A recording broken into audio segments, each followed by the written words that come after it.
todos, sou o Luiz Rodrigues, gestor dos fundos de crédito da Quartas, e estou aqui para falar do fundo Renda Fixa Crédito Privado durante o mês de dezembro. Então, o fundo Quartas Crédito Privado fechou aí o mês com uma rentabilidade de 1,24%, equivalente a 110,5, 110,60 do CDI, fechando finalmente o ano de 2022 com uma rentabilidade de 14,06, equivalente a 103,70 do CDI. Ou até como a gente prefere olhar, né, a remuneração, fechando o ano aí com uma rentabilidade de CDI mais aí, aproximadamente 1,70, tá? Que tá bastante em linha aí, até marginalmente melhor do que a gente tinha como target e imaginava que o fundo fecharia aí no ano de 2022, tá? Então, acho que a rentabilidade do fundo foi muito próxima aí do que a gente imaginava e do que a gente previa para o ano, e ela foi composta de uma maneira diferente aí do que os últimos anos, né? Do que o ano de 2021 e do que o ano de 2020, tá? Durante esses anos, os anos de 21 e 20, a marcação a mercado, né? Então, a oscilação dos ganhos ou perda de capital foi muito mais relevante. Então, lá no ano 2020, né, quando a gente lembra daquele momento de crise, né, enfim, que a gente viu na indústria de crédito, muito por conta da pandemia de coronavírus, a gente viu as taxas abrindo bastante, enfim, influenciando bastante no resultado. Parte daquela abertura foi revertida no próprio ano de 2020, mas parte dessa abertura foi revertida no ano de 2021, então a gente fala bastante isso, mas o ano de 2021 teve uma performance excepcional, né, acima do que a gente, acima do histórico, do que se imagina que seja o normal para essa estratégia, muito derivada aí dos ganhos de capital muito fortes que a gente teve. Já no ano de 2022 a gente teve uma performance, vamos dizer, mais limpa, né? Então, uma performance que derivou muito pouco aí dos ganhos de capital e foi, como a gente imaginava, muito influenciada aí pelo carrego da carteira, né? Então, pelo prêmio dos papéis. Quando a gente olha a taxa média, né, o prêmio médio dos papéis ao longo do ano de 2022, ele ficou bastante estável. Esse prêmio vem estável, na verdade, aí desde lá do terceiro trimestre, quarto trimestre do ano de 2021, então a gente vê uma estabilidade bem grande desses spreads. Então, ao fim do dia, uma rentabilidade boa, né, do ano 2022, ela vem muito por conta do carrego. Claro que você tem uma outra coisa um pouco mais, alguns ganhos de capital mais marginais, né, de um outro ativo, enfim, que a gente consegue capturar aqui, aí um pouco mais da nossa gestão ativa.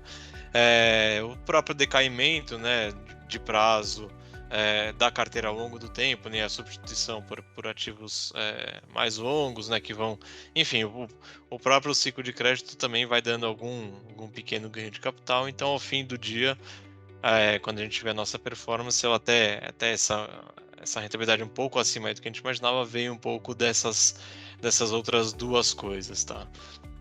Mas o que acho que vale aqui a gente falar é explicar, né, o porquê que isso aconteceu ao longo de 2022.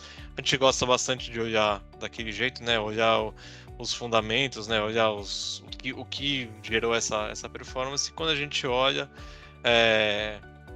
a gente vê que o fundamento para os ativos de crédito ele foi muito bom ao longo do ano de 2022, então as empresas elas mantiveram uma rentabilidade muito boa e o nível de alavancagem aí próximo dos níveis mínimos históricos, tá? Então a gente vê a alavancagem muito baixa e rentabilidade boa, e com isso elas conseguiram surfar bem esse ano que foi um ano de taxas de juros mais altas, né? Então a gente teve uma taxa de juro média aí bem mais alta do que a gente vinha acompanhando nos últimos anos, né? E um juro alto, enfim, de maneira isolada, né? Uma taxa de juros alta, mas como as empresas estão bem pouco alavancadas, né? Próximo aí dos mínimos históricos, e com uma rentabilidade boa, conseguiram surfar bastante bem esse ambiente, tá? Acho que uma coisa também que contou positivamente para o fundamento ao longo desse ano foi a gente ter surpresas positivas aí, tanto do crescimento econômico quanto no campo da inflação, tá? Então, se a gente volta aí um ano atrás, o que a gente esperava para o ano de 2022 e o que foi realizado em termos de crescimento econômico e inflação, foi um cenário melhor do que se imaginava. Então, isso também ajudou a sustentar o fundamento para a estratégia.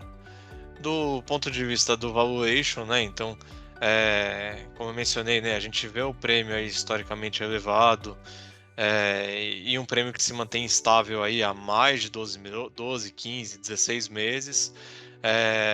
Esse prêmio a gente julga ele bom, tá? Principalmente quando a gente olha risco-retorno e cruza com volatilidade. Enfim, ele nos parece interessante e aí a gente acaba conseguindo surfar uma boa rentabilidade só com a estabilidade desse prêmio, assim, sem que a gente precise de um fechamento de spread, sem que a gente precise de um ganho de capital de maneira macro e de maneira que a taxa média mude. Então, a gente consegue aí boa rentabilidade com ele se mantendo estável. E por fim, o fator técnico também ajudou bastante aí a sustentar, né, todo esse ambiente. E o que ajudou, né, o fator técnico, onde a gente vê positivo, ele é o fato da gente estar trabalhando aí com taxa de juros mais altas, que mantém uma atratividade muito boa para a renda fixa, e as próprias janelas de retorno aí dos ativos de crédito, dos fundos de crédito, que estão muito boas, né? Então, quando a gente olha 12 meses, 24, 36, 6 meses, enfim, a gente tem tido rentabilidades muito boas, principalmente levando em conta o risco e a volatilidade que esse tipo de ativo traz para as carteiras dos investidores. Falando agora de maneira mais específica aí do mês de dezembro, a gente viu no mês de dezembro o mercado primário bastante intenso, tá? Então a gente teve bastante emissão. A gente veio, né, de um hiato aí enfim, lá desde setembro, outubro, principalmente outubro e novembro, mas setembro, outubro e novembro com um volume muito baixo de emissão. É algo esperado, sazonalmente esperado, próximo do período eleitoral. A gente sempre tem, né, o mercado primário um pouco mais reticente, um pouco mais fechado. E esse mercado primário voltou bem forte. No mês de dezembro a gente teve bastante emissão, tá? E aí acho que vale aqui pontuar é o fato de que assim, o mercado ele absorveu grande parte dessas emissões, mas a gente não viu sobredemanda, a gente não viu assim muita demanda nesse tipo de emissão. Assim, claro que a gente teve muita oferta, então você acaba tendo um pouco esse equilíbrio aí, né, de oferta e demanda. Mas além disso a gente vê o mercado um pouco mais conservador. Muito por conta das incertezas que a gente vê, né, para os próximos períodos. Então, a gente não viu o mercado aí fomentando taxas que a gente julga muito baixas, ou assim indo com uma demanda muito forte. Então, a gente viu grande parte das emissões foram conseguiram ser colocadas, mas de maneira saudável, sem essas pressões adicionais, né, sem uma sobredemanda muito grande. Então a gente tiver essa sinalização muito boa, que mostra aí um mercado mais disciplinado e que não vai tolerar exageros aí nos próximos períodos, tá? Então isso tudo acho que tem ajudado, né? O mercado tem sido bastante diligente, tem ajudado aí a manter esse prêmio dos papéis estável e interessante. E aí, por fim, prospectivamente, né, o que a gente espera aí para o ano de 2023, a gente está construtivo com o crédito, tá? A gente acha que o crédito high grade ele vai ter uma performance muito boa, assim como foi o ano de 2022. A gente imagina que o ano de 2023 seja um ano de performance boa para essa classe de ativos, muito parecido com 2022, no sentido de que o grande propulsor do retorno deve ser o carrego dos papéis, tá? A gente não vê aqui uma oscilação muito grande do prêmio, tá? Nem para baixo nem para cima. A gente vê como justo o prêmio que o mercado tem hoje para os papéis high grade. Então a gente imagina aí que 2023 seja um ano muito parecido com o ano de 2022, tá? Que a gente consiga surfar, ter boa performance com uma taxa de juros mais alta, né, do que a gente imaginava, e uma taxa de juros alta. Então a gente vê assim uma rentabilidade boa aí vindo principalmente do carregamento desses papéis, tá? Então, e aí, assim, o que sustenta isso, né? Então, como a gente sempre gosta de olhar aqui, do lado do fundamento, a gente vê, a gente continua positivo, tá? Então, como eu mencionei, né, a gente está vindo aí com as empresas com uma rentabilidade boa e com um nível de alavancagem aí muito próximo dos mínimos históricos. A gente imagina que ao longo do ano de 2023, por conta dessa taxa de juros mais alta, a gente pode ter uma pequena piora um pouco desses indicadores, tá? Então, a gente pode ter um pouco mais de alavancagem, uma queda de rentabilidade das empresas, por conta, né, desse ambiente aí um pouco mais incerto e de juro mais alto, mas não o suficiente para que mude a qualidade, a qualidade de crédito dessas empresas. Então, talvez a gente saia do mínimo histórico e fique ainda em níveis muito baixos, o que garante ainda um fundamento muito bom.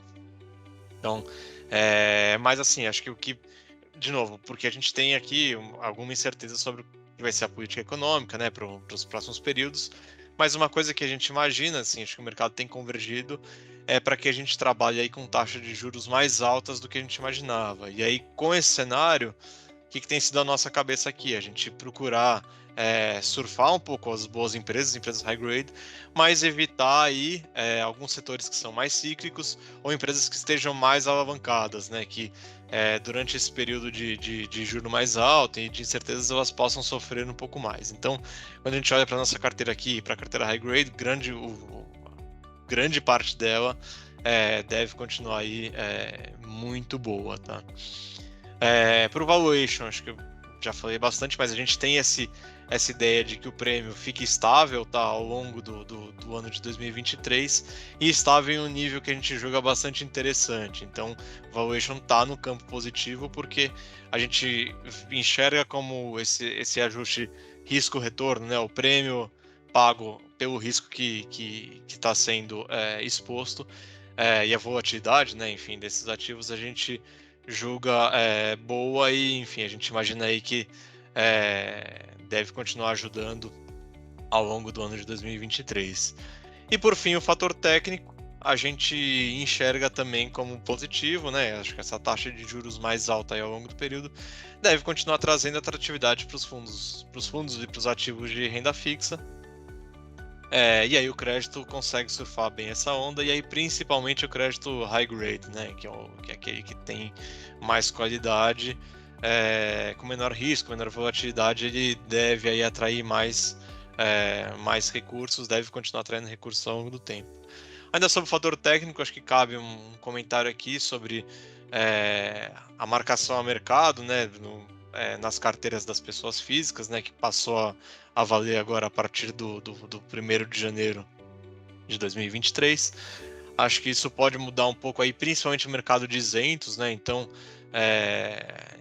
as pessoas físicas, né, carregavam os ativos de crédito aí, principalmente os ativos de crédito isentos, sem a marcação a mercado. Então, as oscilações, né, que esses papéis têm, e aí principalmente esses papéis são indexados ao IPCA, então eles acabam oscilando junto com a curva de juros. As pessoas físicas não sentiam essa oscilação. A partir do momento que elas vão sentir essa oscilação, a gente imagina aí que elas podem ficar um pouco mais reticentes de carregar esses ativos diretamente em carteira, enfim, ou diminuir um pouco essa demanda, esse apetite tão grande que a gente viu ao longo dos últimos anos. E aí isso pode ter dois efeitos, né? O primeiro efeito é um pouco dessa alocação direta migrar para fundos, e aí tanto fundos isentos quanto para fundos de crédito de ativos tradicionais, né, como são o caso dos fundos aqui da casa. E do outro lado também a gente enxerga que as empresas podem voltar a captar um pouco mais no mercado tradicional, dado que o apetite, né, por ativos isentos, com esse bolso menor das pessoas físicas, pode diminuir, e aí as empresas podem voltar a captar mais no mercado tradicional, tá? Então, quando a gente soma tudo isso, isso também pode trazer algum impacto aí para o mercado de crédito ao longo do ano de 2023. Mas em resumo, a gente está positivo. A gente imagina aí que o ano de 2023 vai ser muito bom para o crédito high grade, enfim, assim como foi o ano de 2022. Qualquer dúvida, estamos à disposição.